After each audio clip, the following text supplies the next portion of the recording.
The Roman Empire was an unstoppable machine of death.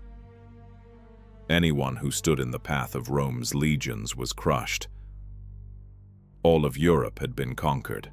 Only one region refused to bend the knee: the dark, misty forests of Germania. In the year 9 AD, the Roman commander Varus believed he was leading a simple march. He advanced with 3 of Rome's best legions, more than 20,000 heavily armed elite soldiers, deep into the difficult terrain of the Teutoburg Forest. What he did not know was that he was marching directly into the greatest and most brutal trap in ancient history. In only 3 days, the proudest army in the world was completely destroyed. The invincible Romans were literally slaughtered by the Germanic tribes. This single battle stopped Rome's expansion forever and changed the map of Europe to this day.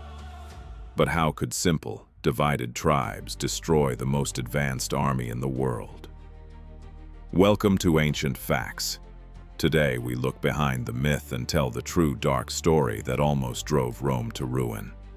The greatest mystery for the Romans was that the Germanic tribes suddenly fought like a disciplined army.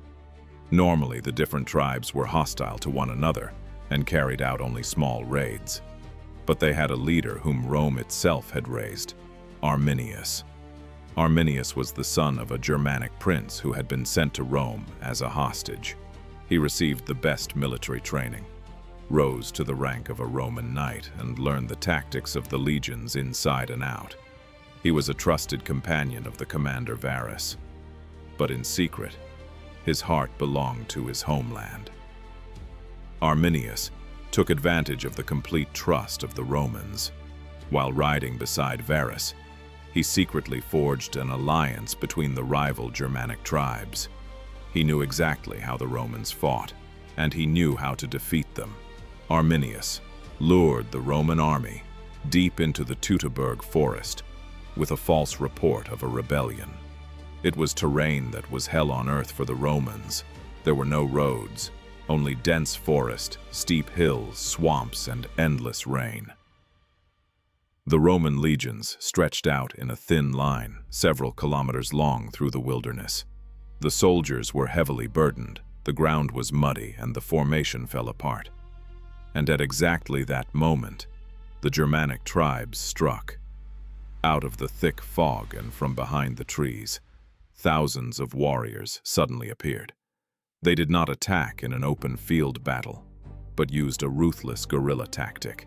They attacked the vulnerable flanks of the Romans, threw spears, and immediately withdrew back into the forest. The Romans could not form their famous phalanx formation in the dense woods. They were trapped. The agonizing struggle in the forest lasted for 3 days and 3 nights.